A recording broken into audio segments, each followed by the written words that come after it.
De Madrid, permítanme que me presente, soy Alfredo Álvarez Querra, presidente del Real Casino de Madrid y a la sazón, en fin, luzco con mucho orgullo la encomienda de Isabel la Católica, dicho sea de paso. Nos reunimos hoy aquí en el Real Casino de Madrid para, en fin, con la excusa de la publicación hace un tiempo de la obra de Isabel la Católica y la evangelización de América, tener una tertulia con algunos de los actuales protagonistas del proceso de beatificación y, en su caso, de canonización de Isabel la Católica. Iba a estar presente don José María Gómez Gómez, el gran maestre del capítulo de nobles caballeros y damas de Isabel la Católica, que es el pertenece a la comisión de beatificación, pero un acontecimiento luctuoso en su familia le impide estar hoy entre nosotros. Sin embargo, va a hablar en primer lugar don Carlos Matilla, académico de la Real Academia de Jurisprudencia y Legislación de España, vinculado también a la Real Academia de la Historia, que nos va a hablar de cuál es la situación actual de la Positio, ¿verdad? Ello lo va a hacer doña Antonia. Bien, doña Antonia Pérez Bolaños, que fue magistrada y que es en la actualidad académica correspondiente de la Real Academia de Jurisprudencia y Legislación y de la Academia de la Hispanidad, dama también de Isabel la Católica, nos va a hablar precisamente de la Positio y del papel de la evangelización de Isabel en América. Y por último, doña Juana Sánchez Gay, que es profesora titular de Filosofía en la Universidad Autónoma de Madrid, y de la Real Academia de la Hispanidad, cerrará el acto con unas últimas reflexiones. Yo he de pedirles disculpas porque resulta que a continuación de este acto tenemos los socios del Real Casino de Madrid, los caballeros y las damas hospitalarias de la Orden de Malta, tenemos una cena benéfica y tengo que salir de aquí tengo que salir de aquí corriendo, en fin, a la planta de arriba, que es en donde están los 300 platos o los que sea, para ver cómo va todo. Voy a estar un poco inquieto por cuestiones de tiempo, así que voy a ser brevísimo, a eso de las 7:30, por ejemplo, si les parece pertinente a eso de las 7:30, tendremos que, o yo al menos tendré que abandonar, porque desde luego si hay debate, esto no se cierra, porque están ustedes en su casa, hasta ahí podríamos llegar, ¿verdad? Y además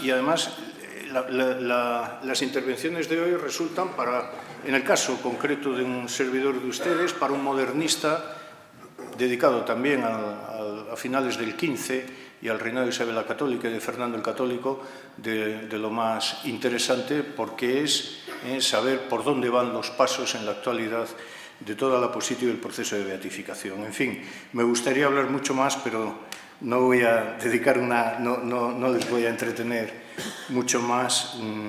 Y para que nos hablen sobre la reina, cedo la palabra a los que hoy nos acompañan en la esperanza de que pueda haber un ilustre turno de preguntas y de debate al acabar las intervenciones. Muchísimas gracias a todos ustedes por su asistencia, muchísimas gracias por la presencia y el calor que dan a esta sala. Muchísimas gracias a ustedes por haber aceptado participar hoy en esta jornada. Gracias.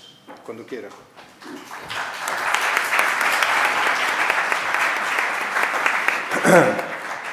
Buenas tardes. En primer lugar, quiero enviar mi afecto a don José María Gómez, que no nos puede acompañar por unas circunstancias luctuosas, y le mando un abrazo a él y a su familia. En segundo lugar, quiero agradecer la acogida al Real Casino de Madrid, y representada por su presidente, don Alfredo Álvarez Querra, que además se da la doble condición de que es historiador y granadino, lo cual para mí es un motivo de generarme simpatía. También quiero agradecer a María Antonia Pérez Bolaños, que ha sido la artífice de que estemos esta tarde aquí reunidos. Además, por supuesto, agradecer la presencia a excelentísimas y ilustrísimas personalidades de la diplomacia, de las academias de las universidades y de la sociedad civil que nos acompañan esta tarde, y a un distinguido público entre el que se encuentra un nutrido grupo de queridos amigos. También, por supuesto, quiero mandar un saludo y agradecimiento a todos los que se van a conectar a través de la plataforma de YouTube.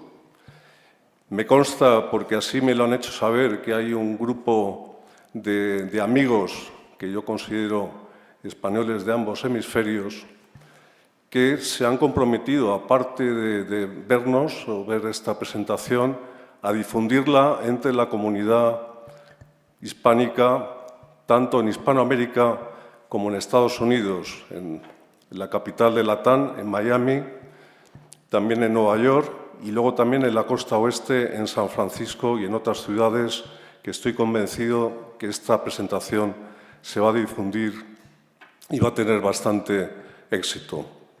Sin más, si esto fuera un concierto, yo diría que soy el telonero, pero prometo no cantar. Lo que sí voy a hacer es, al final de mi presentación, ofrecer una sorpresa a todos los que se encuentran aquí reunidos con nosotros. Lo que en realidad quiero decir que la verdadera protagonista esta tarde, aquí en esta reunión, es la sierva de Dios Isabel la Católica. De ella se han escrito páginas esenciales de la historia de la humanidad en su sentido global, y para los que hemos realizado un estudio profundo de su figura, hemos llegado a la plena convicción de que era una persona santa, sin ninguna duda. Mi intervención está centrada en un tema muy concreto, que es la reina Isabel I de Castilla, católica, estadista y referente histórico.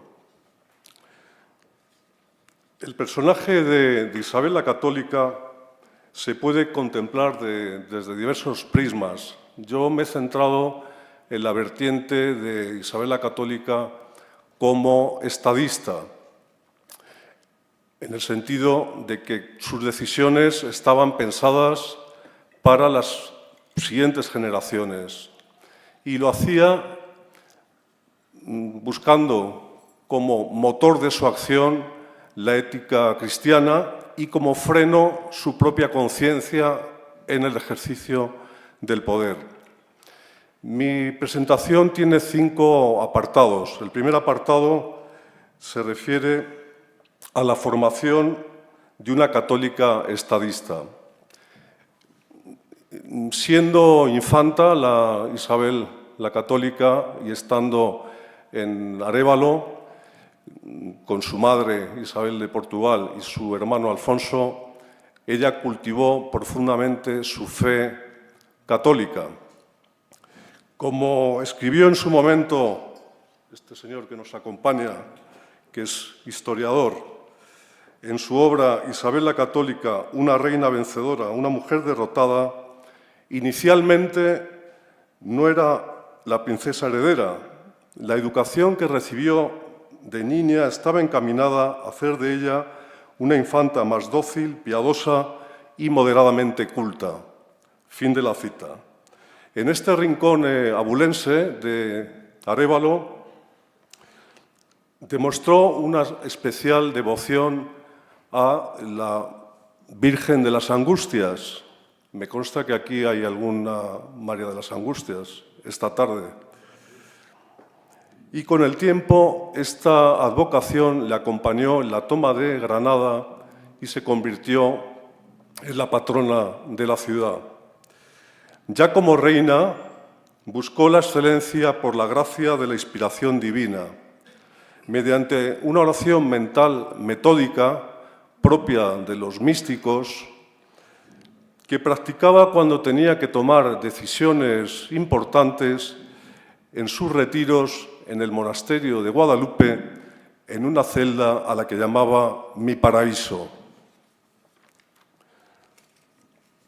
Isabel la Católica, que ostentó el título de reina de manera providencial y gracias a su firme voluntad, comprendió la importancia del estudio de diversas materias para cumplir con su vocación política.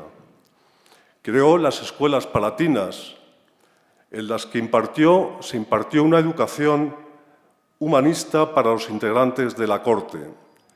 En estas escuelas palatinas tuvieron presencia brillantes mujeres intelectuales, conocidas como las Poelae Doctae.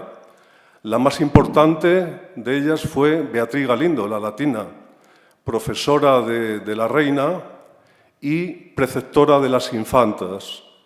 La reina Isabel comprendió que el dominio del latín era fundamental para poder tener las reuniones y comunicarse de manera fluida con los embajadores. Otras mujeres relevantes también de estas Poelae Doctaes fueron Luisa de Medrano, primera catedrática de la Universidad de Salamanca, Juana de Contreras, Beatriz de Silva, la fundadora de las Concepcionistas, Francisca de Nebrija, la hija de Helio Antonio de Nebrija, y también las infantas Isabel, Juana, María y Catalina. Esta iniciativa de la reina tuvo bastante influencia en las Cortes Europeas, dado la política matrimonial que se llevó a cabo con las infantas. El segundo apartado de mi ponencia se refiere a la reina como estadista, monarquía de agregación y sistema polisinodial. Una vez proclamada reina de Castilla, Isabel la Católica, el 13 de diciembre de 1474, y resuelto las cuestiones de competencias en relación con su marido, Fernando el Católico, por la Concordia de Segovia de 15 de enero de 1475, la reina demostró unas dotes innatas para el gobierno, en las que destacaba su clarividencia, capacidad de persuasión, la paciencia. Hablaba con una dulce voz cargada de magnetismo, pero también de determinación. La reina acertó también en el nombramiento de sus colaboradores más importantes. Inicialmente el cardenal Mendoza, después Fray Hernando de Talavera, su confesor y consejero, y por último el cardenal Cisneros. Respecto a la milicia, destacó su siempre leal Gonzalo Fernández de Córdoba, conocido como el Gran Capitán, pero hay que saber que era conocido como el Gran Capitán por sus enemigos. Y la comunicación que llevó a cabo el cronista Fernando del Pulgar, que describe a la reina con estas palabras. Era de mediana estatura, bien compuesta en su persona, muy blanca y rubia, los ojos entre verdes y azules, el mirar gracioso y honesto, las facciones del rostro bien puestas, la cara muy fermosa y alegre. Era muy cortés en sus fábulas. La monarquía de agregación significaba que los distintos reinos tenían a la cabeza a los reyes católicos como monarcas, pero mantenían sus instituciones, normas y prerrogativas. Respecto al sistema polisinodial, implicaba la implantación de consejos para facilitar la gestión y el asesoramiento en las decisiones de gobierno. Esta política se siguió a continuación en los siguientes reinados de los Austrias, y uno de los consejos más importantes fue el Consejo de Indias, que se puso en marcha a partir de 1524. Esto fue un modelo de indiscutible éxito, como ha destacado Alberto Gil Ibáñez en su última obra, El Sacro Imperio Romano Hispánico. El tercer apartado se refiere a nobleza y jerarquía eclesiástica, la formación del Estado moderno. El trono de Castilla se había convertido en un auténtico potro de tortura por las intrigas palaciegas durante los reinados anteriores. Los reyes católicos, consiguieron absorber una parte importante del poder de la nobleza, incluida la facultad de impartir justicia. Además, el control de las órdenes militares y la puesta en marcha de la Santa Hermandad reforzaron el poder de los monarcas. Por lo que respecta a la jerarquía eclesiástica, de común acuerdo con la Santa Sede, los reyes católicos proponían el nombramiento de los nuevos obispos, con criterios objetivos, basados en una adecuada formación del candidato, conocimiento de la diócesis, que no tuvieran vínculos con la nobleza y que ejercieran el cargo desde la sede del obispado, para terminar con anomalías anteriores en que se nombraban obispos que se mantenían en Roma y que no tenían ningún contacto con las diócesis. Todas estas acciones, propiciadas por la reina Isabel la Católica, con el apoyo del rey Fernando, significaron el inicio del Estado moderno. En cuarto lugar, me refiero a la toma de Granada, la cuestión religiosa, la expulsión de los judíos y la Inquisición. El gran capitán, símbolo de la lealtad, tuvo una actuación decisiva en la Guerra del Reino de Granada. Entabló amistad con el rey Boabdil, con el que hablaba con fluidez en algarabía, versión nazadí del árabe, y los reyes le otorgaron un papel relevante en la negociación de las capitulaciones de Granada. Con la toma efectiva de Granada el 2 de enero de 1492, concluyó un periodo de 8 siglos de reinos musulmanes en la península. La caída de Constantinopla el 29 de mayo de 1453 había supuesto un duro golpe para la cristiandad. La guerra de Granada fue considerada una cruzada y la toma de Granada fue celebrada en toda la cristiandad europea. Respecto a la expulsión de los practicantes de la religión judía, la reina Isabel era reticente con la medida, pero era una orden expresa del Papa. Su incumplimiento le hubiera supuesto la excomunión. La Inquisición fue también una exigencia papal.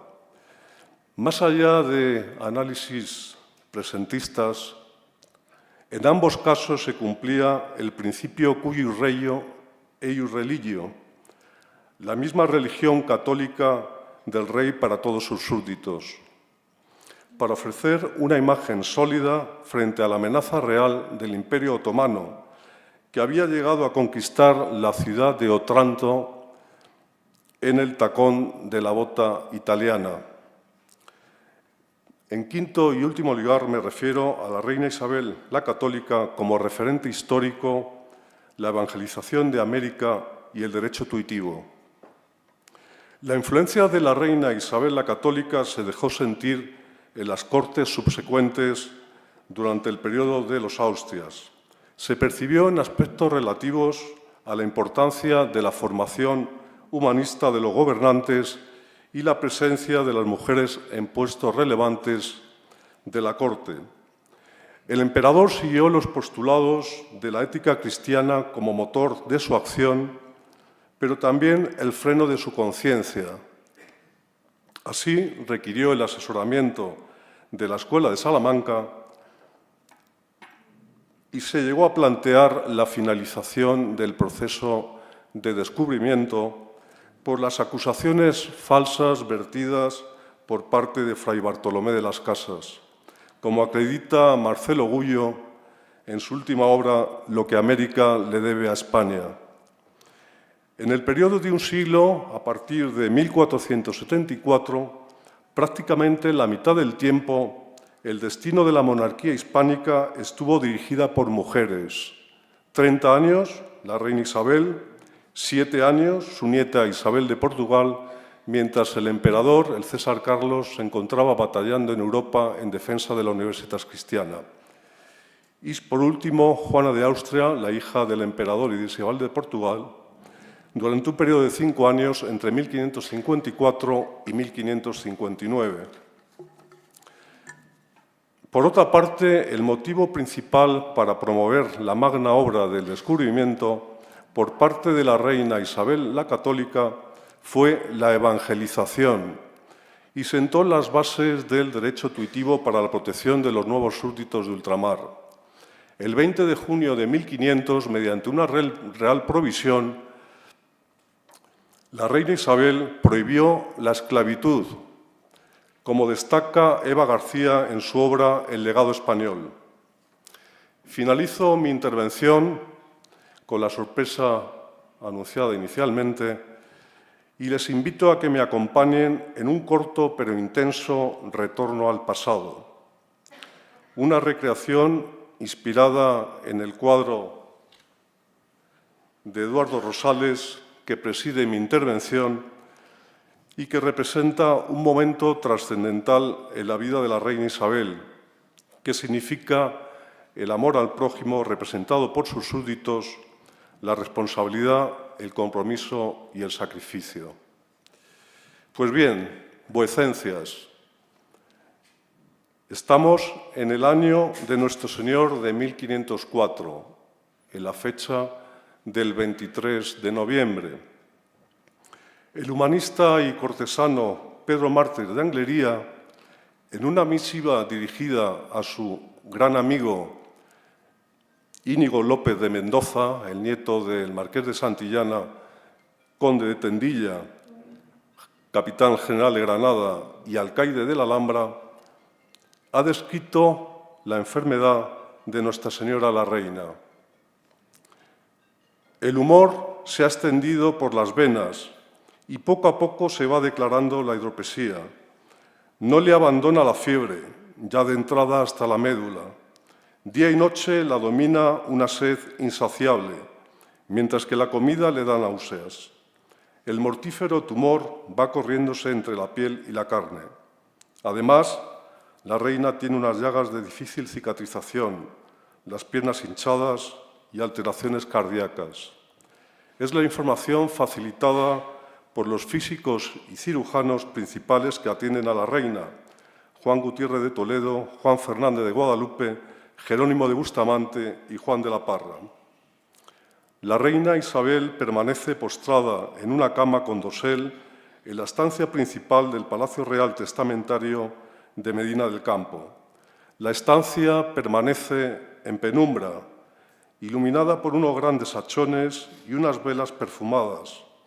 Se percibe también el olor del agua de rosas, las plantas aromáticas que infusionan y los ungüentos de la farmacopea que los físicos utilizan para el tratamiento de la enfermedad de la reina. La habitación permanece casi en silencio. Solo se percibe el crepitar de la leña en la chimenea, un murmullo de oración y alguna respiración profunda de la reina que trata de disimular el dolor que considera una muestra de debilidad que no se puede permitir. Los físicos y cirujanos de la Escuela de Toledo y el Monasterio de Guadalupe no consiguen detener el proceso de la enfermedad y debaten en una estancia contigua qué tratamiento aplicar, si purgas o sangrías. En el exterior del palacio arrecia un frío viento castellano, mientras los súbditos rezan y contienen las lágrimas. La preocupación de la reina, más que la enfermedad, es el bien de sus súbditos. Por tal motivo saca fuerzas de flaqueza y requiere la presencia del escribano real Gaspar de Gricio para dictar un codicilo complementario al testamento. El escribano real acude raudo a la orden acompañado de 5 testigos. La reina dicta el codicilo, que es ley de obligado cumplimiento. Entre otras disposiciones, roga a su amado esposo, el rey Fernando, y ordena a su hija Juana y a Felipe el Hermoso que empleen toda su diligencia para no consentir ni dar lugar a que los naturales y moradores de las Indias y tierra firme, tanto ganadas o por ganar, recibieran agravio alguno en sus personas y bienes, sino que fueran bien y justamente tratados, y si algún agravio se hubiere cometido contra ellos, que se remediara y proveyera. Concluida la redacción del codicilo, redactado en 3 pergaminos y otro que le sirve de cubierta, fue signado por la reina con su firma, yo, la reina, por el escribano y los 5 testigos, enrollados los pergaminos y atados con 6 cuerdas, una por cada testigo y el escribano con sus lacres y sellos correspondientes. La reina daba por concluida su obra en la tierra. Solicitó que comunicaran a los nobles, a los conventos y a sus súbditos que dejaran de rezar por la recuperación de su cuerpo y lo hicieran por la salvación de su alma. A los 3 días, el 26 de noviembre de 1504, la reina expiró. Los nobles de su corte y el pueblo lloraron la muerte de su amada reina. Durante el traslado de sus restos, desde Medina del Campo a Granada, la lluvia fue intensa y para sus súbditos fue un signo de que el cielo también expresaba así su tristeza por la pérdida de una gran reina. Ahora somos nosotros los que rozamos por ver pronto en los altares a la sierva de Dios, Isabel la Católica. Muchas gracias por su atención.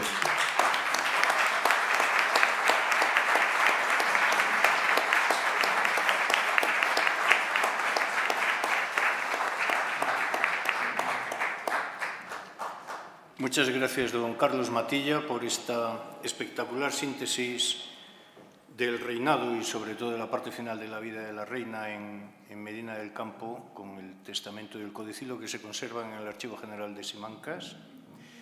Y verdaderamente queda claro que solo sabe divulgar el que sabe bien las cosas, no el que se inventa cosas, ¿verdad? Ha sido una exposición breve y brillantísima y concisa en todo, soberbia, verdaderamente soberbia.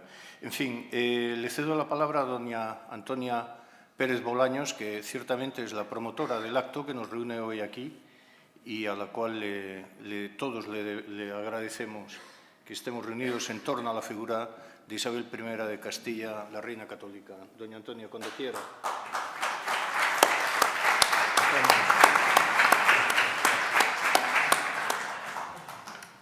Muchísimas gracias al dignísimo presidente de este Real Casino de Madrid, don Alfredo Álvarez Guerra, que nos ha facilitado el poder estar reunidos esta tarde en este emblemático salón. Bueno, desde el respeto de todo a todos,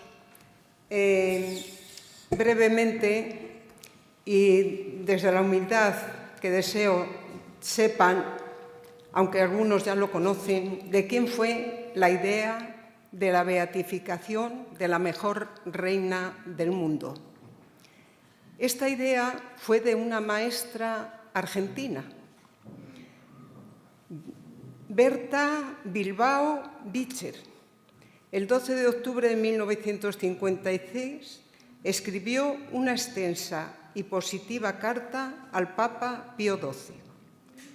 De Roma le enviaron una misiva al arzobispo de Valladolid, Monseñor García Goldaraz, con una indicación al dorso, postulatoria por la reina Isabel de España. De aquella carta destacamos unas breves líneas. El cristianismo lo llevó profundamente arraigado en el corazón. Hace muchos años que pienso, medito y pido a Dios porque se cumpla un acto de justicia con la mujer que mayor gravitación ha tenido en los destinos de la humanidad. Me refiero a la reina Isabel la Católica, cuyo solo recuerdo, estoy segura, decía doña Berta, conmoverá las fibras más sensibles y delicadas de su corazón, del de todos ustedes.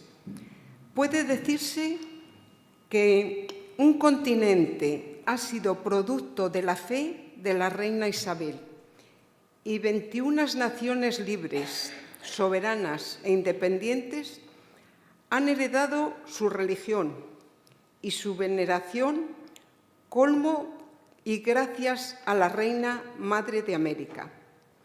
El arzobispo de Valladolid, Monseñor García Goldaraz, en 1966, manifestó que esta carta fue la que le inclinó a iniciar la causa de beatificación y, afortunadamente, en 1971, terminada la causa histórica, se abría el proceso ordinario en Valladolid. Actualmente son millones de fieles los que deseamos que la reina Isabel la Católica suba a los altares. El actual proceso de canonización, previo beatificación de la reina Isabel la Católica, en recientes estudios desde la Universidad de Navarra por el profesor don Álvaro Fernández de Córdoba, podemos contemplar en el sermón de Ludovico Bruno los funerales políticos de Roma, 26 de febrero de 1505. Su muerte fue en olor de santidad, en olor de santidad. La causa comienza, la causa de Isabel la Católica, en 1957 ante el Papa Pío XII, desde Buenos Aires, a petición, como se ha dicho, de doña Berta Bilbao Richter, catedrática de la Universidad Católica de Argentina. La Comisión Isabel la Católica del Arzobispado de Valladolid se constituye el 23 de mayo de 1958, con motivo de la apertura de la causa de beatificación y posterior canonización de Isabel I de Castilla. Aparatoso documental de 27 tomos, un trabajo que completó en 1970 y comienza el proceso cognitivo que se concluye en 1972. En 1973 se aprueban los escritos, que en la legislación de entonces era un requisito previo. En 1983, con San Juan Pablo II, se nombra nuevo postulador a la muerte de don Vicente Rodríguez Valencia el 8 de mayo de 1982.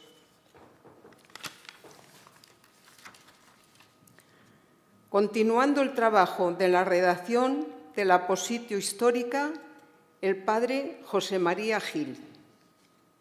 Se siguen varias gracias merecedoras de un estudio serio. Se prosigue con ello y el que los milagros actuales sean estudiados y aprobados tiempos después de su realización no es nada raro. Estamos en una situación de espera, no de parada, hasta que la causa sea solicitada para el estudio del consultor teológico. Sensum Fidelis está a favor de la causa por personas lejanas al ámbito hispano, que perciben su obra y las meditaciones cristianas de la misma. En los instantes actuales es muy importante fomentar la devoción popular, algo que nos confiere a todos. La devoción popular hacia la sierva de Dios, Isabel la Católica, sin complejos y con gran espíritu de apostolado fervoroso hacia ella. El proceso está prácticamente terminado. Así lo suscribe el actual postulador de la causa, el padre José Luis Rubio Huilén, granadino, como don Alfredo Álvarez Guerra, por cierto, y algunos más que se encuentran presentes en este salón. Bien, algunas fechas relativas que muchos ya conocen, pero que conviene recordar. De Isabel la Católica como la mejor reina del mundo, defensora de la cristiandad y defensora de los derechos humanos a ultranza. Nació un Jueves Santo, y es algo significativo, el 22 de abril de 1451, en Madrigal de las Altas Torres, Ávila. Al morir su padre Juan II, el 21 de julio de 1454, en defecto de sucesión de Enrique IV y Alfonso, sus hermanos, heredará el trono Isabel la Católica. El 18 de septiembre de 1468, Isabel es proclamada legítima heredera de Enrique IV en Guisando. El 28 de diciembre de 1473, Enrique IV pasea a caballo a Isabel por las calles de Segovia. El 13 de diciembre de 1474, Isabel es proclamada reina en Segovia en la iglesia San Miguel, en el pórtico, donde estuvimos no hace mucho celebrándolo. Y ella consagra su reino a Dios. Importantísimo, consagrar su reino a Dios. De 1478 a 1496 se realiza la evangelización de las Islas Canarias. En 1478, en noviembre, la bula del Papa Sixto IV funda la Inquisición. Isabel retiene esa bula 2 años, porque ella no era partidaria, como ya se ha referido don Carlos, a que en España se estableciera la Inquisición. En 1481, en diciembre y el 2 de enero de 1492, incorporación de Granada a la cristiandad. El 12 de octubre de 1492 se descubre el continente americano.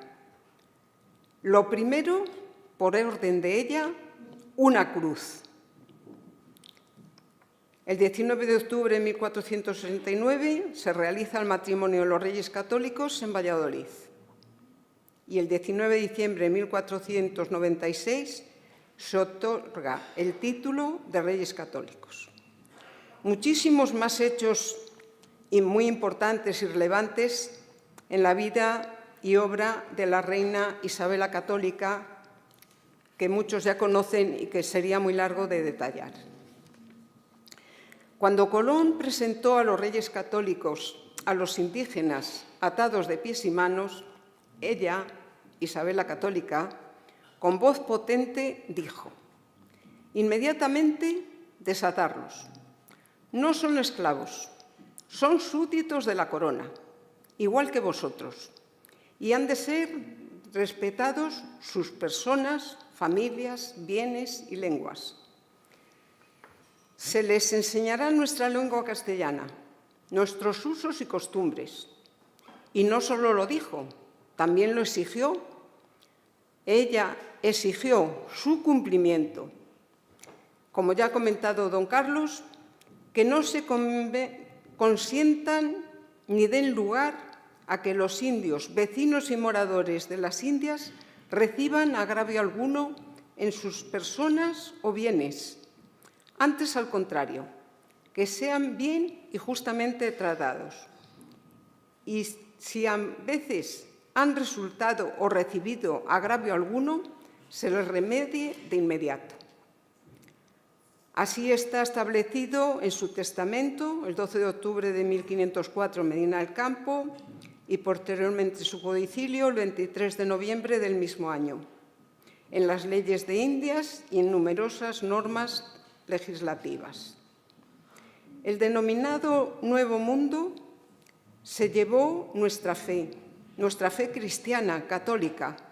Se construyeron hospitales, catedrales, universidades, se intercambiaron productos y se propiciaron matrimonios de españoles y naturales de aquellos países.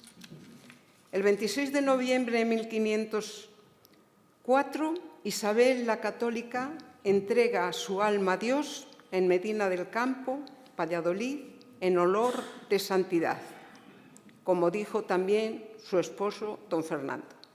Isabel la Católica, reina de España, madre de América, de la que Colón dijo: su vida fue siempre católica y santa. Por sus inmensas virtudes ya ha sido declarada sierva de Dios.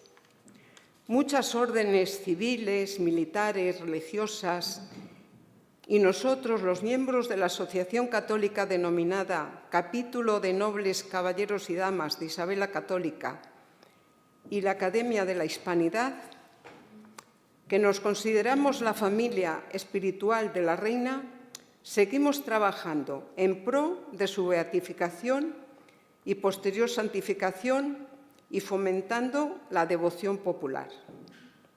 Gracias, don Alfredo Álvarez Ezquerra, digno presidente de esta casa. Gracias a todos los asistentes. Muchísimas gracias a todos. Y no quiero dejar de terminar sin citar un villancico, como todavía tenemos los que somos católicos, la Navidad cercana. Bueno, este villancico fue compuesto por el que hoy, desgraciadamente, por problemas luctuosos en su familia, no ha podido acompañarnos, don José María Gómez Gómez.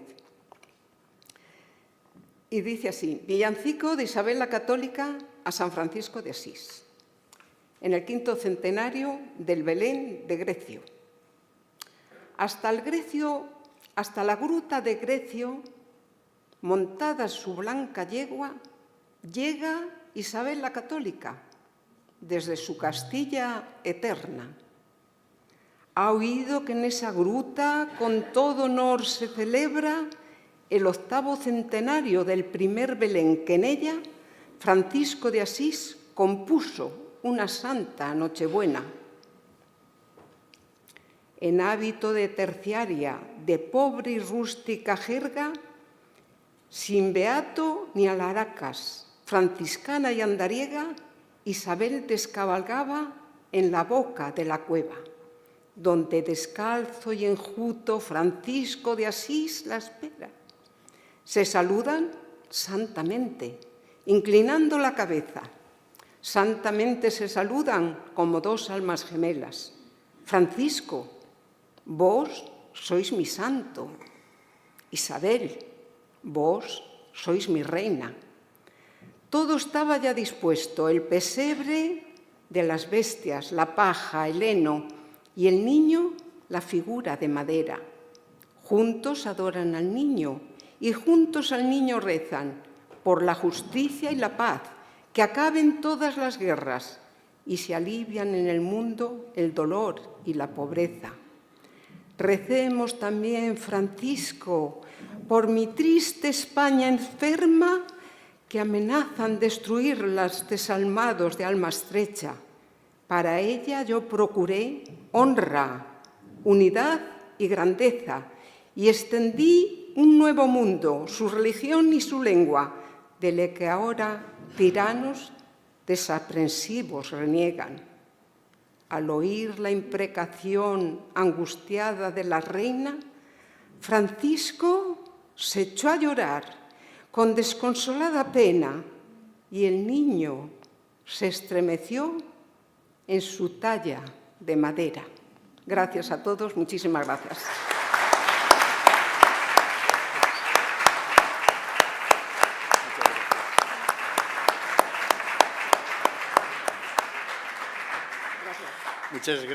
Muchas gracias, doña Antonia. Ni que decir tiene que aquí tan solo hemos visto la punta del iceberg de todo lo que ella sabe sobre el proceso de beatificación y de canonización de la reina Isabel. Y, en fin, afortunadamente ha leído el villancico, porque si no habríamos acabado todos cantándolo con zambombas y panderetas. Hasta ahora va bien todo. A continuación toma la palabra doña Juana Sánchez Gey, que, por cierto, volvió ayer de la India para poder estar hoy aquí entre ustedes. Así que el agradecimiento es exponencialmente múltiple, ¿no? Tiene usted la palabra, doña Juana. Muchas gracias. Muchas gracias. Bueno.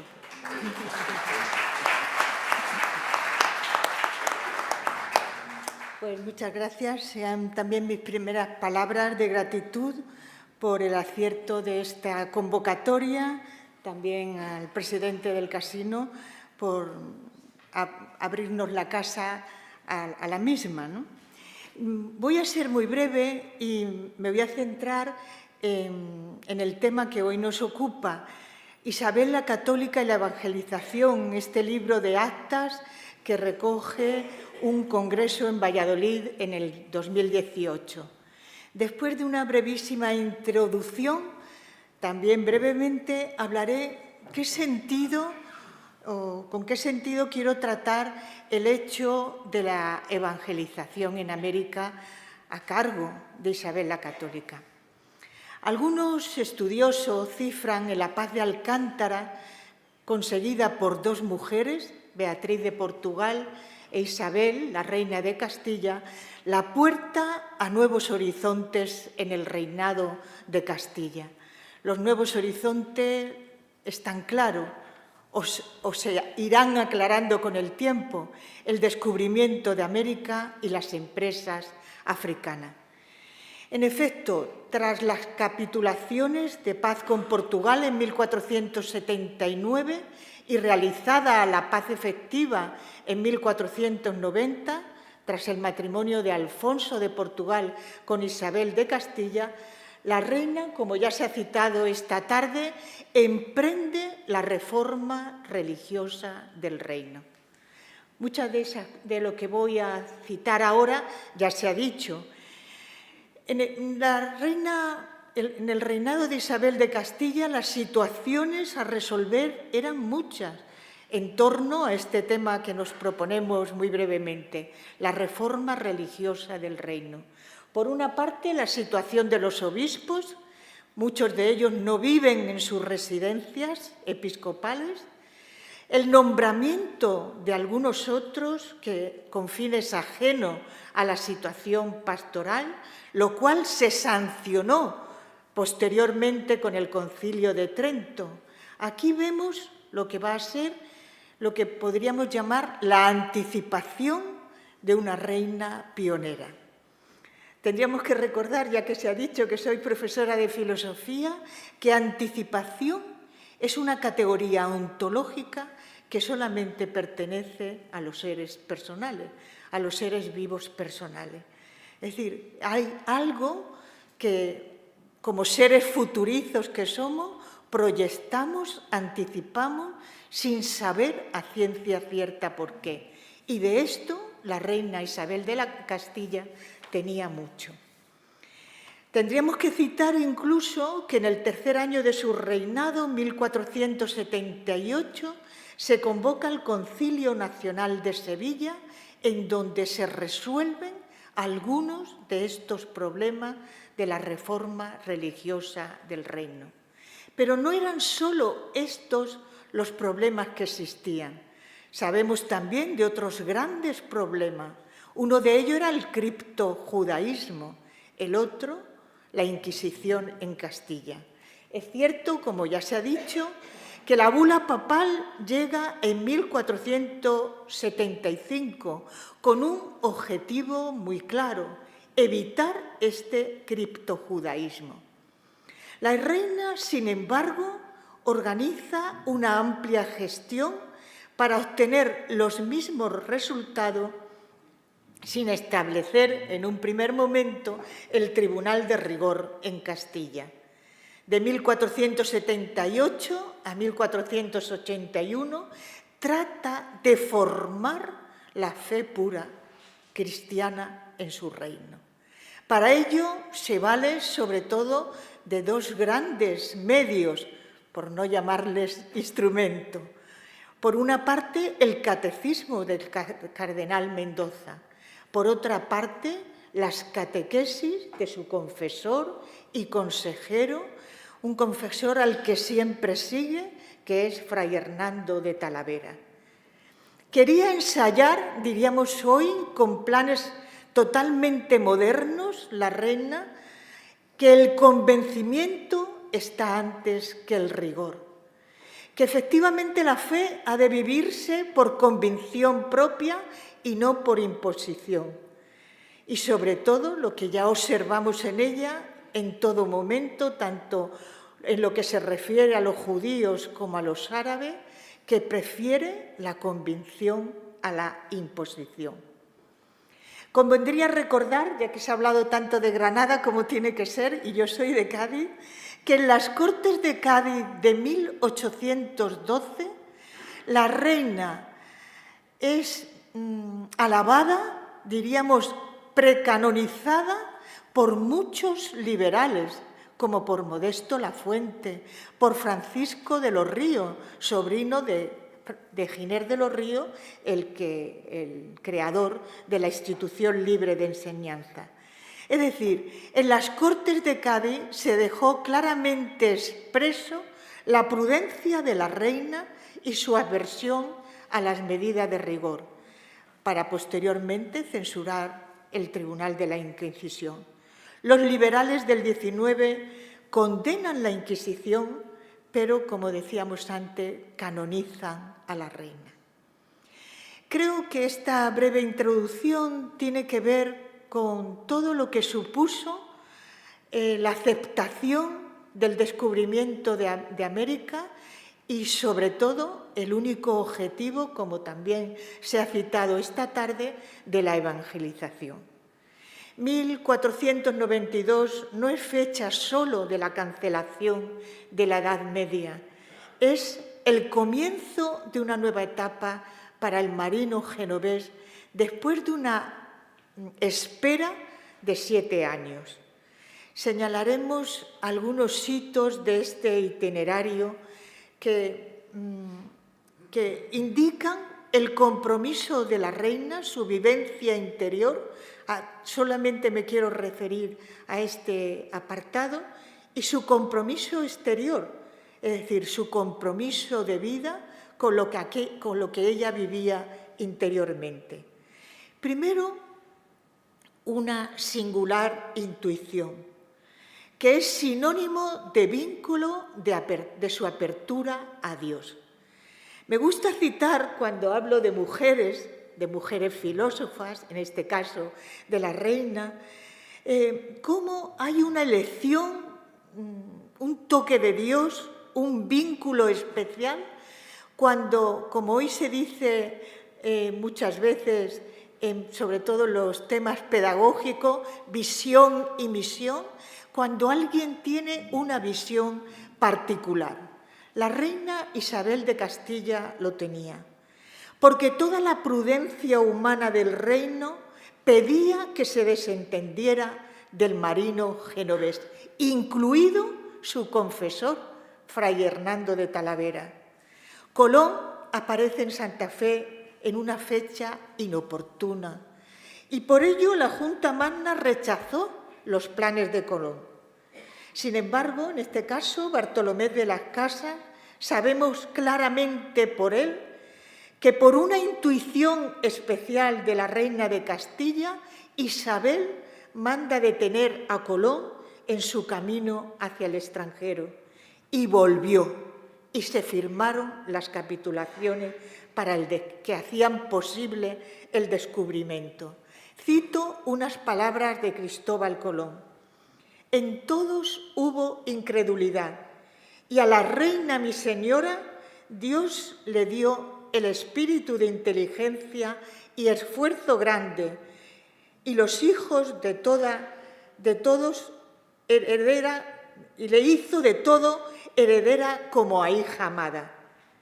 Por otra parte, señala un poco más adelante Cristóbal Colón, la ignorancia de todos quisieron enmendarla en hablar de inconvenientes y de gastos.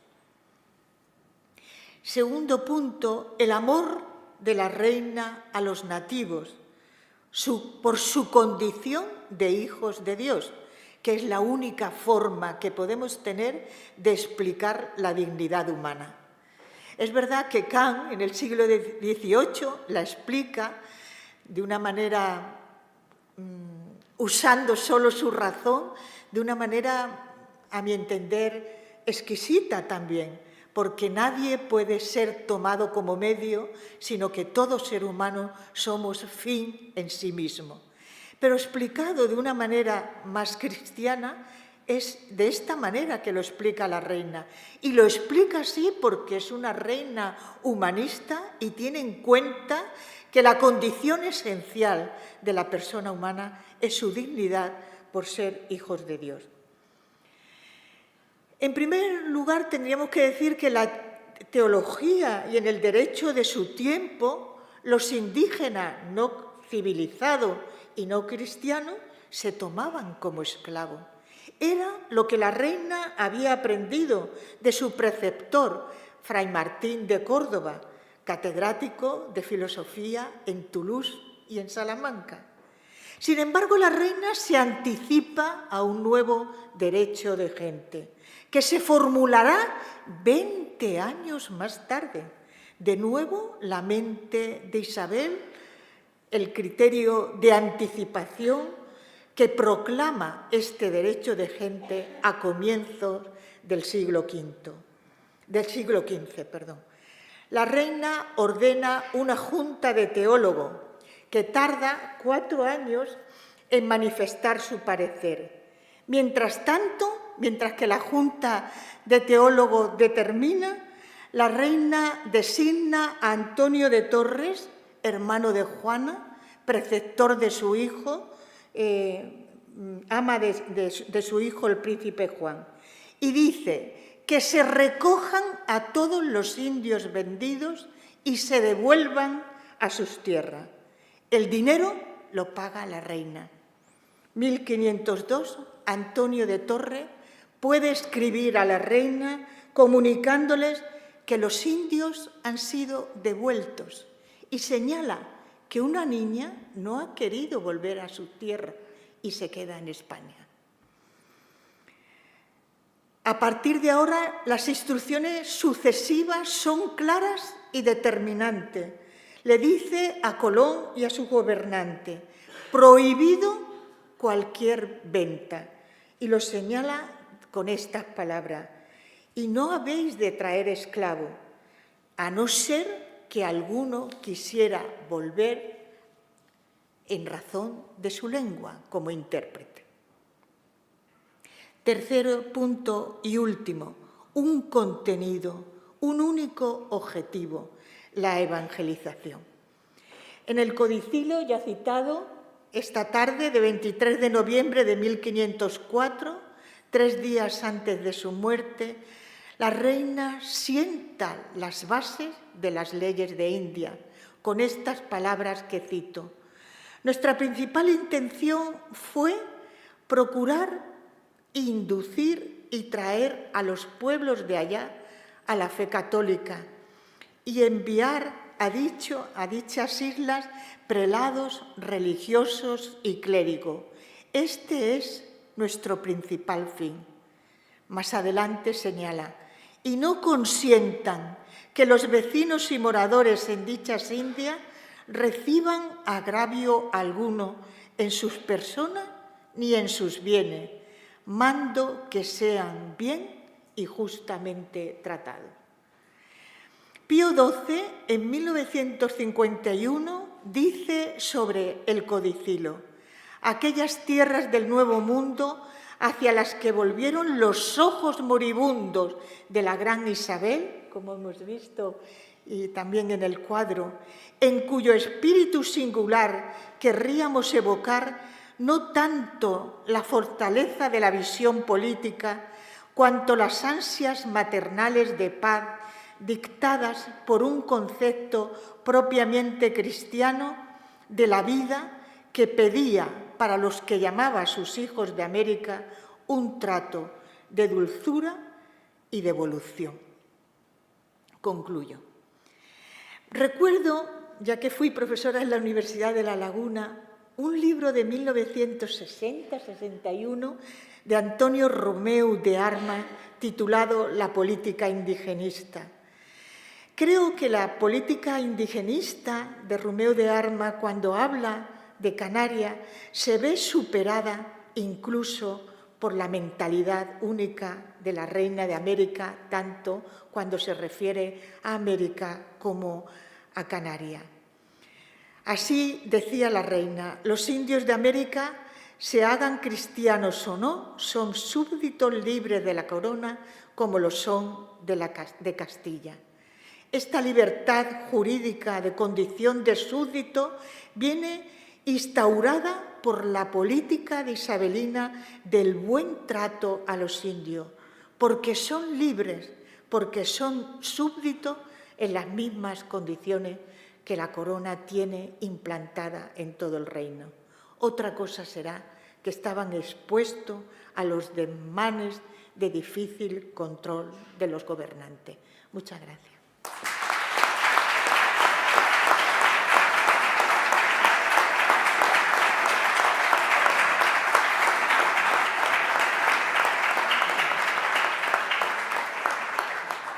Muchas gracias, doña Juana Sánchez Gey, por su síntesis de nuevo también. Muchas gracias a los tres por haberse ceñido escrupulosamente al tiempo que les hemos solicitado desde la organización para las exposiciones de hoy. Tenemos aproximadamente media hora, bueno, sí, media hora un poquito más para charlar un poco, si quieren ampliar sus exposiciones.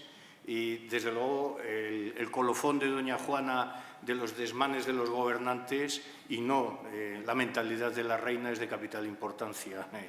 No sé por qué me viene esto a la cabeza ahora. Y no lo sé. Por los tiempos vivientes. No quiero. Bien, verdaderamente el reinado de Isabel y de Fernando, no me duelen prendas en decirlo, porque es así, es el reinado más importante de la historia de España. Por lo maravilloso o lo interesantísimo de aquel reinado fue que quedó configurada una monarquía que duró ni más ni menos que en sus fundamentos estructurales hubo reformas, hubo cambios, hubo lo que se quiera, pero lo que ellos diseñaron, y sobre todo en los pactos de Segovia de 1474-1475, de la Navidad del 74 al 75, fue una monarquía que pervivió 200 años. 200 años. No, si no hay que aplaudir, si es que fue así. Es lo que hay, ¿no? Y luego, por otra parte, también, en fin, como historiador, una de las enormes satisfacciones que he tenido en mi vida profesional ha sido esta, ¿no? Que precisamente por el trabajo hecho por Isabel la Católica y luego por todos los trabajos que ha habido a partir de los años 60 y don Vicente Rodríguez Valencia, entre otros, ¿verdad? El acopio de información sobre Isabel la Católica es monstruoso, pero vamos, tan monstruoso que en Roma están depositados legajos y legajos y legajos de copias, ¿no? de documentos sobre todo el Archivo General de Simancas y de mil cosas, ¿no? Entonces, claro, precisamente por hacer un proceso de beatificación,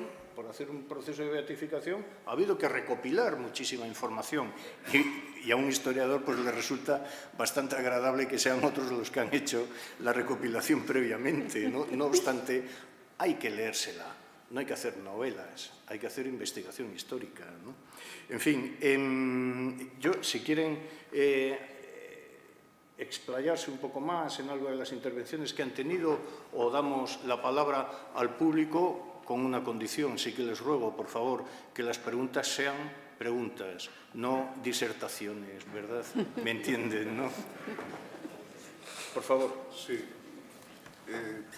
Yo quería hacer aprovechando que estamos aquí reunidos, hacer una pequeña aclaración sobre una cuestión referida a la reina Isabel la Católica, de una leyenda urbana negra como el carbón, en la que se decía que era una persona que tenía falta de higiene y que no se cambiaba de camisa. Entonces, me gustaría aclararlo, porque esta cuestión realmente se refiere a su tataranieta Isabel Clara Eugenia, la hija preferida de Felipe II, Isabel de Valois. Isabel Clara Eugenia, que fue gobernadora de los Países Bajos, en un momento dado hace una promesa en la que dice que no se va a cambiar de camisa hasta que se consiga la victoria de Ostende. Entonces, esta población, que fue muy difícil de conquistar, tardaron 3 años. ¿Qué sucedió? Pues que efectivamente la camisa de Isabel Clara Eugenia había tomado un color pardo que se conoce en los que se dedican al tema textil como color leonado o color Isabel. Es decir, que es un tema que es real, pero evidentemente no se puede aplicar a Isabel la Católica. Solamente quería hacer esta aclaración porque creo que es una leyenda, forma parte de la leyenda negra contra Isabel la Católica. Nada más, gracias. Muchas gracias.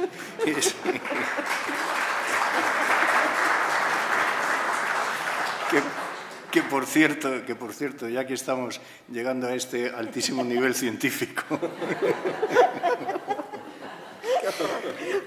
me ha satisfecho muchísimo, y esto yo creo que es interesante que se pueda reflexionar, por cierto, para los que nos están viendo sin ver el público, que sepan que hay alrededor de 200 personas en esta sala en este momento.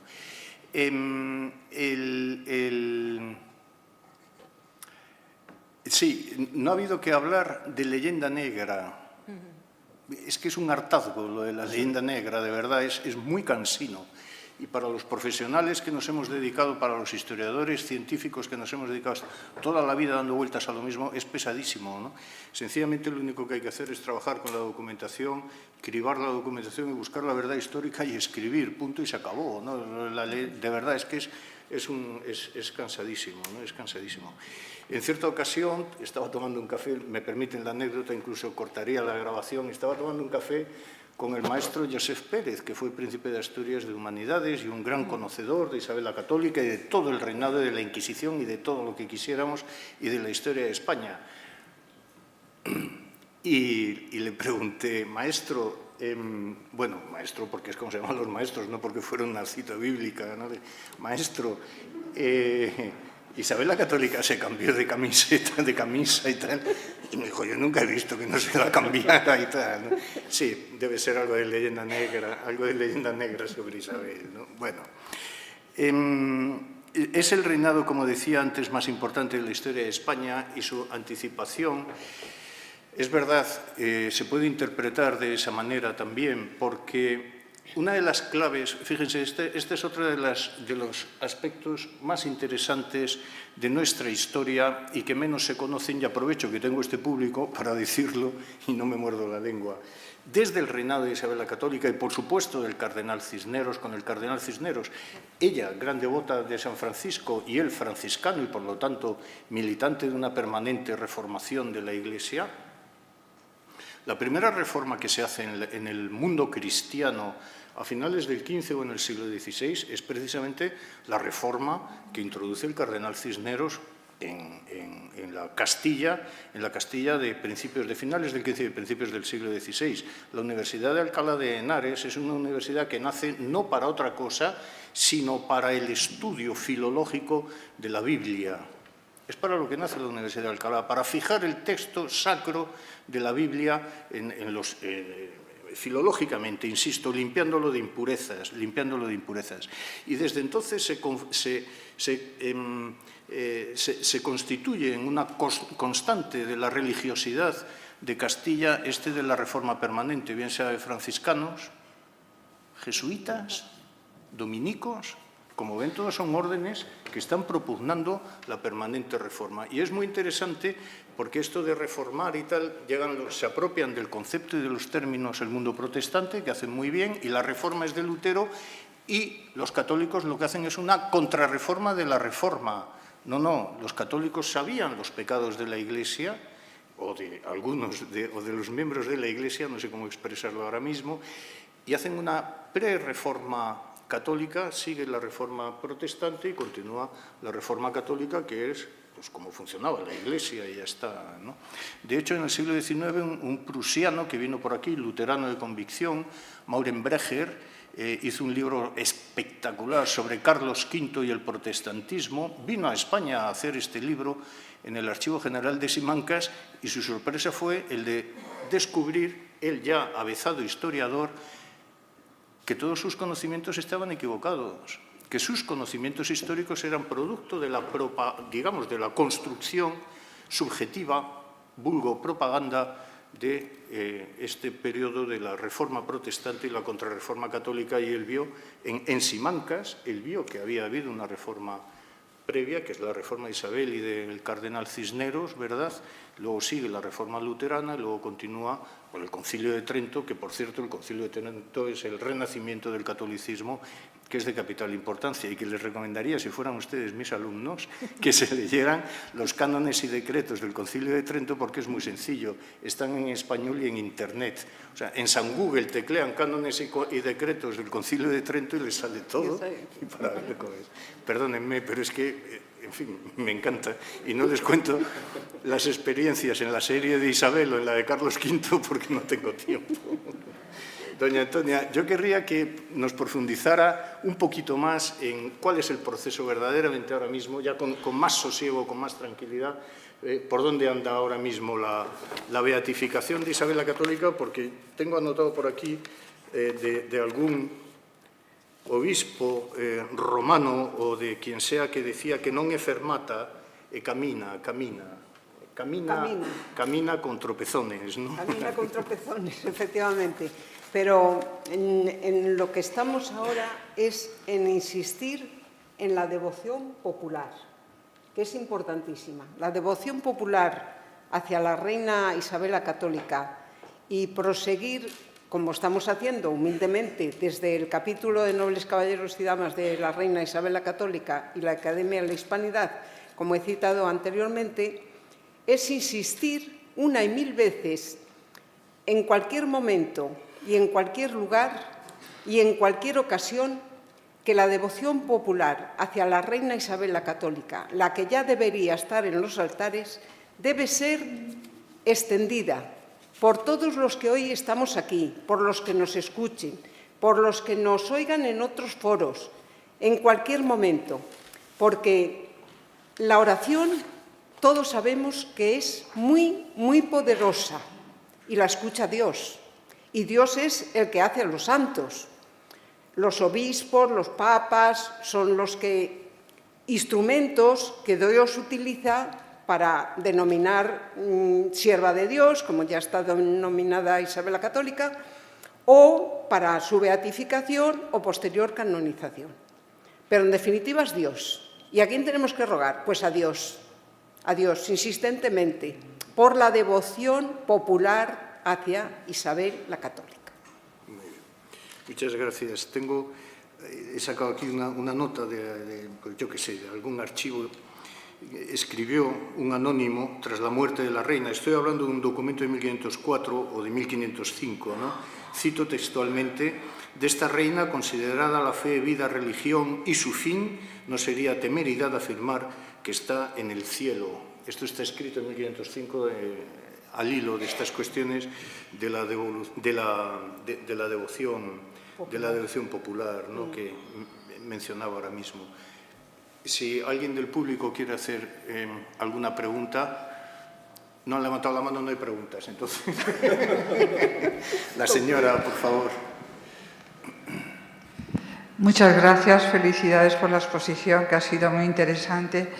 Digamos también que en la leyenda urbana a veces se dice que este proceso de beatificación y canonización de la reina, hay dos obstáculos. Por un lado, el lobby judío, que impide en la Santa Sede que se canonice a una reina que fue autora, o se firmó el decreto de expulsión de los judíos.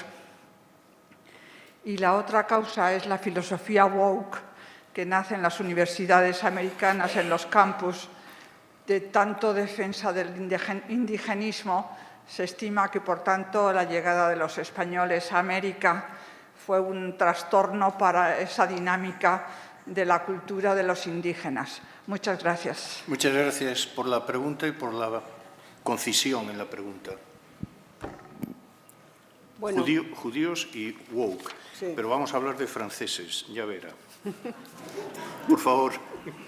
los franceses... No, los judíos. Los judíos son herederos de Jesús. Jesús nació en Judea. Era judío, efectivamente, era judío.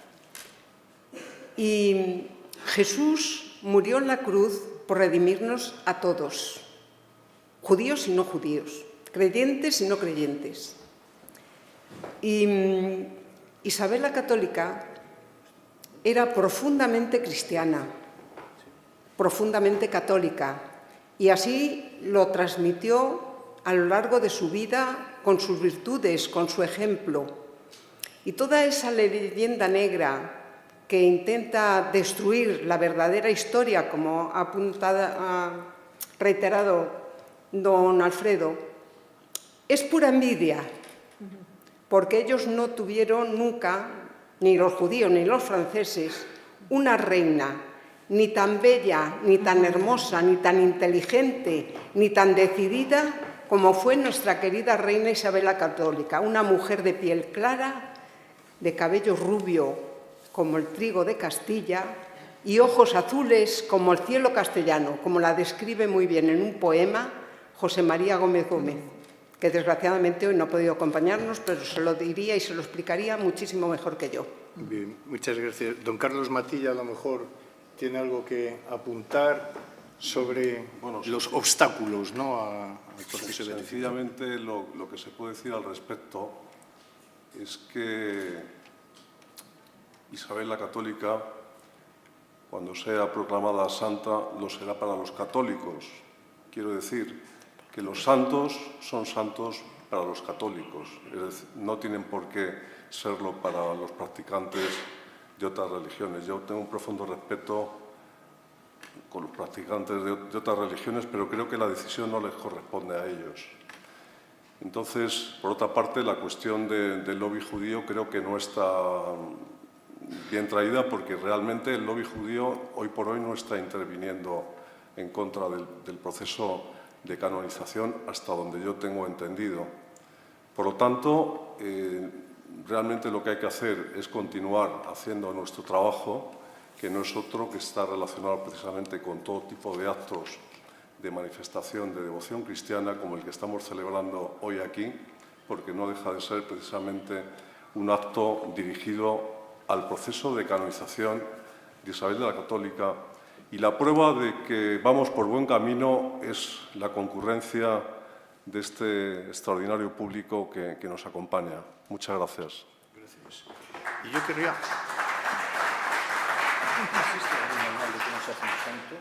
¿Con algún librito? Yo... Sí, quería hacer una... Enseguida, señora.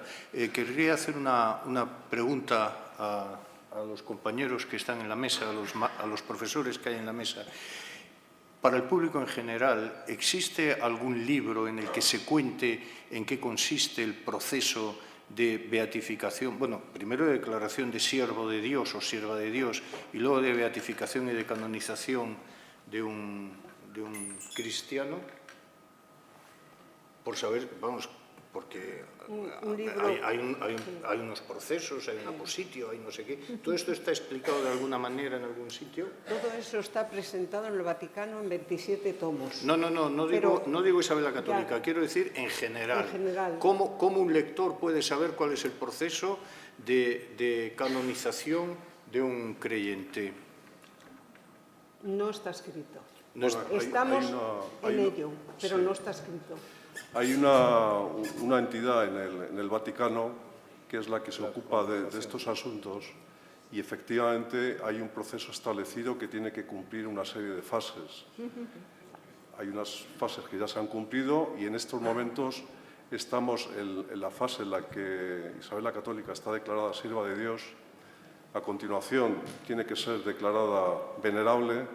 El siguiente paso es la beatificación y la canonización. Es un proceso que no tiene establecido unos periodos determinados, hasta el punto de que ha habido algún papa que ha sido declarado santo en un proceso muy rápido. Quiero decir que no hay un plazo concreto, sino que se tienen que cumplir una serie de fases y ese es el proceso. De acuerdo, muchas gracias. No, a mí me gustaría que hay alguien que ha levantado la mano que conoce perfectamente todo este proceso, ¿no? Perdóneme, luego le doy la palabra porque la contestación que va a dar la señora viene al hilo de lo que estábamos preguntando ahora mismo, ¿de acuerdo? Vale. Gracias. Sí, hay abundante bibliografía que explica estos procesos. La última se llama La santidad, Vocación y canonización, editorial Edice, 2023. Pues ya está. Muchas gracias. ¿Y el autor o autora de la obra, por favor? Una servidora, soy la coordinadora Lourdes Grosso García. Pues claro.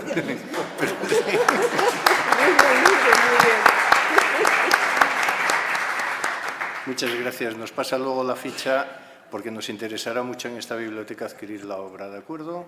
La señora quería hacer una pregunta, por favor.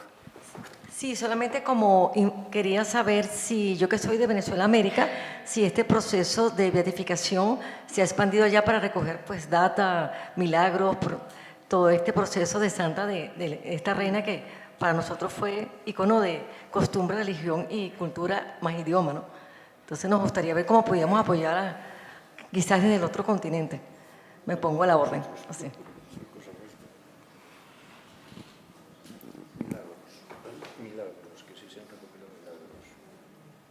Hay varios milagros ya presentados en el Vaticano que apoyan todo el proceso de beatificación de la reina. Se está estudiando y constatando que esos milagros sean realmente ciertos. Ese es el trabajo que se está realizando. Pero tenemos el convencimiento de que se conseguirá. Porque tenemos el apoyo de Dios, que es lo más importante. Muchas gracias. El caballero había levantado la mano, por favor, un momentito, en la tercera fila, en la cuarta fila. Hola, buenas tardes. Bueno, mi nombre es Julio Ortiz y soy caballero de la Reina Isabel la Católica, del capítulo de Caballeros y Damas de la Reina Isabel la Católica.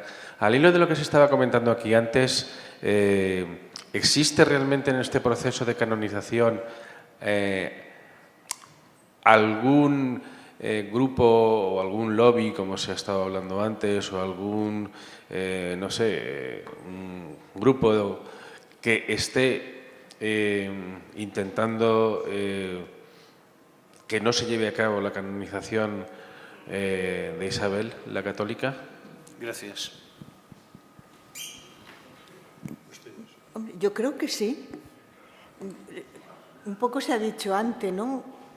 Es verdad que sabemos de alguien que en el pontificado de Juan Pablo II, en este caso era un cardenal converso, que había de raza judía, ¿no? Que fue el cardenal Lustiger en París, que en un momento determinado dijo: creemos que esto no sería conveniente, ¿no? Pero no solamente es esto. Yo creo que hay algún grupo judío que efectivamente no vería con buenos ojos este proceso, por algo que ya se ha dicho, pero que yo entiendo muy bien las palabras del presidente del Casino. Más que estar hablando tanto de la leyenda negra, hay que ir viendo los textos.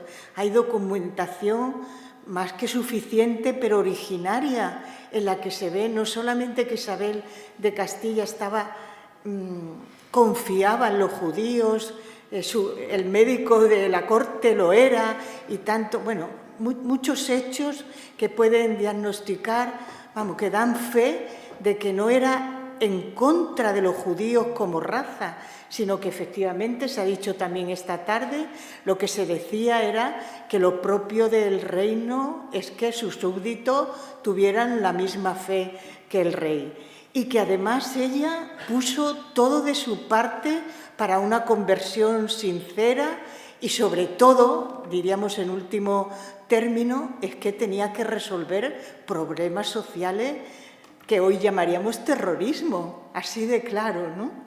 Bueno, por una parte. Por otra parte, también el pueblo árabe, también.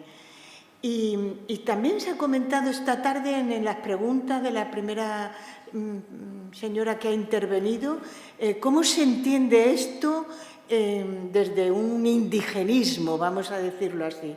Bueno, sobre eso también hay mucha documentación. A mí me gustaba, o me gusta mucho, cómo en en el 1992, cuando celebrábamos el 5º centenario, en un congreso en Polonia. Yo estaba con profesores de filosofía, un catedrático de la Universidad de la UNAM en México, que había sido muy contrario a todo lo que supuso desde ese indigenismo el descubrimiento de América. Aquel día habló de encuentro.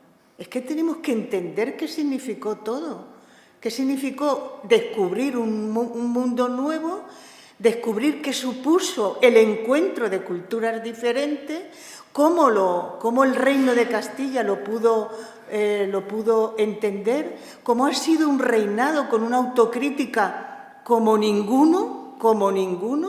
Carlos I llegó a decir: ¿se para todo esto si efectivamente no se están cumpliendo las leyes que tienen que llegar de la metrópoli a las colonias, ¿no? Es decir, entender todo esto supone mucha apertura de mente y mucho estudio documental. Pero contra esto hay ideología, lobbies, como le has llamado, ¿no?, que efectivamente no están a favor. Si me permiten, la reflexión a mí me parece que es espectacular, pero creo que es profundísima y creo que es la que explica todo. Sin leyendas blancas, ni negras, ni rosas, ni nada, ni colorines. Primero, la Inquisición no persigue a infieles ni a seres humanos que no estén bautizados. ¿De acuerdo? Por lo tanto, la Inquisición no persigue a quien no está bautizado. Primera cuestión clave y fundamental para entender qué fue la Inquisición. Eso es de capital importancia. Segundo,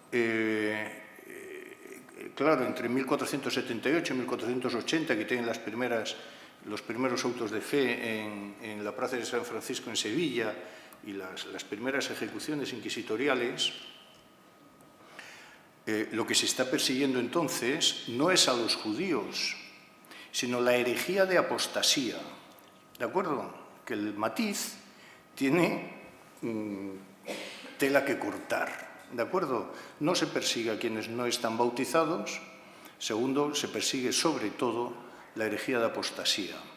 Claro, ¿qué es lo que ocurre cuando se dan los decretos de la primavera de 1492? Que se dice que en los decretos de la primavera del año 92, lo que se dice es que o se bautizan o se van. ¿De acuerdo? Bueno, a partir de ese momento se genera, esto sí es así y es brutal, claro, se genera esa persecución hacia el falso converso o al que se construye como falso converso por muy buen cristiano católico que fuera, que se le señala como falso converso. Santa Teresa de Jesús, o San Ignacio de Loyola, santos. Los traigo a colación intencionadamente porque son santos, ¿no? En fin, el tema es de una complejidad enorme, ¿no? Y fíjense, es un detalle, lo hago siempre que hago alguna visita a esta institución, ¿verdad? La Inquisición fue abolida definitivamente en España en 1834, 1478 y 1834. Esta institución nació en 1836. Algo dejaría aquello, ¿no? El caballero había pedido en la primera fila la palabra. Me uno a la felicitación y enhorabuena por la maravillosa lección de cada uno de ustedes, que ha sido estupenda. Soy José María Alonso del Val, de la redacción de Archivo Iberoamericano, franciscano, y ya no es solamente la cultura woke y los lobbies esos, sino que es la Santa Sede. La Santa Sede acaba hace muy poco, medio año aproximadamente, de proponer una enmienda a la totalidad de las bulas del descubrimiento y la descatalogación de católicas. Esta es la gran desgracia hoy día. Y esto está ahí firmado. Firmado a propuesta de una comisión, ya se sabe que llaman América Latina, entre comillas, de la Comisión de Evangelización para América Latina, que firma la presidenta Emil C. Cuda. Y esto yo no sé si favorecerá, con este viento recio y en contra, el proceso de beatificación de nuestra querida reina. Y el reconocimiento de la santidad, porque en los viajes apostólicos de nuestro Santo Padre, el Papa, jamás ha tenido una palabra de agradecimiento y de evocación, enhorabuena, a los misioneros nuestros, de Oriente y de Occidente, y esto es una cosa que es como el semáforo cuando está en ámbar, que no sabemos si se puede o no pasar, pero que hay que ir con pies de plomo. Muchas gracias. Muchas gracias por sus palabras.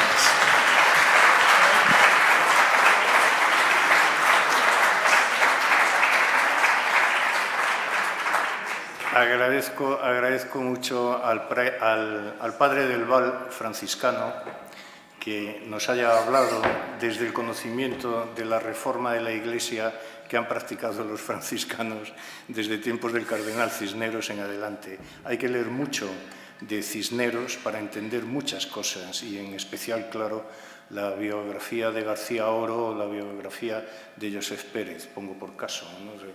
Sí, Cisneros está presente en todo esto como pocos, ¿verdad?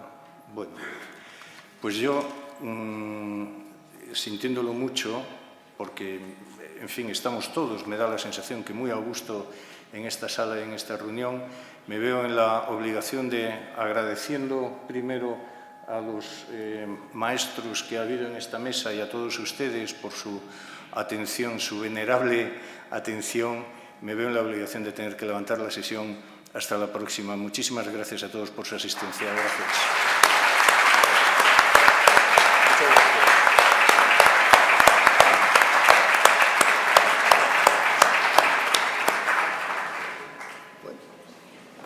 Pues hemos cumplido como tú querías, lo que tú querías, María Antonia.